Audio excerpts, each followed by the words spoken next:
काजू हा अत्यंत पौष्टिक असा सुकामेवा आहे। काजू या फळाला कोणी बोंडू किंवा जांबू तर कोणी विलायती मँगो म्हणते।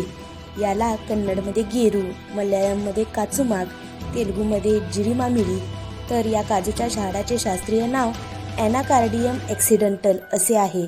या काजूगरास कॅशोनट असे म्हटले जाते। काजूचे झाड हे अखूड आणि जाड असते।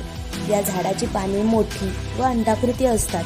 हिवाळ्यामध्ये त्याला मोहर येण्यास सुरुवात होते, तर फेब्रुवारी व मे या दरम्यान यास बोंडू हे फळ येते। ते फळ पिवळ्या किंवा लाल रंगाचे रसाळ फळ असते। बोंडू हे पाचक, उत्तेजक व सारक आहे। काजूच्या झाडाला बोंडू आणि काजूगर असे दोन भाग असतात। काजूची बी ही बोंडूच्या बाहेरील भागात असते।